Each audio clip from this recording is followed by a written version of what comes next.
অন্যান্য বছরের ন্যায় এবছরও খোয়াই মহকুমা এলাকায় খোয়াই সরকারি দ্বাদশ শ্রেণী বিদ্যালয়ের উদ্যোগে আগামী 7 দিন ব্যাপী ছাত্রছাত্রীদের নিয়ে এনএসএস এর ক্যাম্পের আয়োজন করা হয়েছে।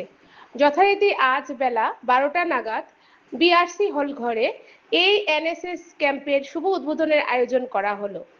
এই উদ্বোধনী কর্মসূচিতে অতিথি হিসেবে উপস্থিত ছিলেন খোয়াই পঞ্চায়েত সমিতির সদস্য তথা বিশিষ্ট সমাজসেবী মাধব চক্রবর্তী, ছিলেন সমাজসেবী চিরন্তন দাস, ছিলেন বিদ্যালয়ের প্রধান শিক্ষক মনোজ দেব বর্মা ও সহকারী প্রধান শিক্ষক সুজিত পাল।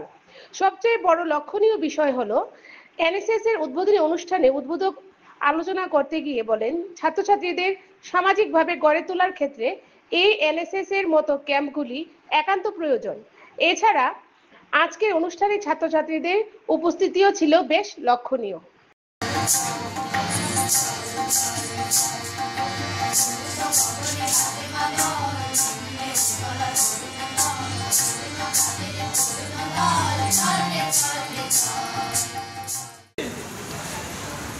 আজকের অনুষ্ঠানে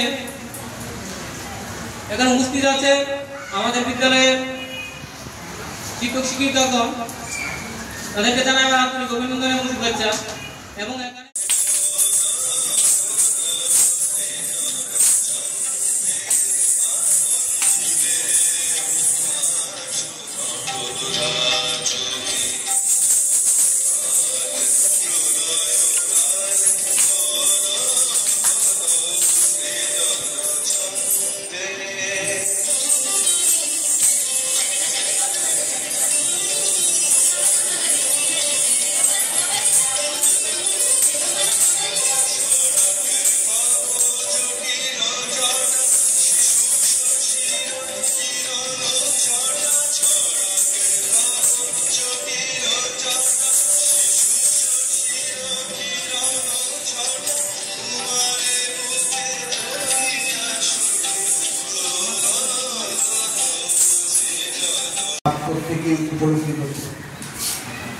আমরা যখন বিদ্যালয়ে এসে পড়াশোনার জন্য আসি, পড়াশোনার পাশাপাশি আমরা যাতে সর্বক্ষেত্রে পারদর্শী হতে পারি তার জন্য এনএসএস ক্যাম্প একটা গুরুত্বপূর্ণ বিষয়।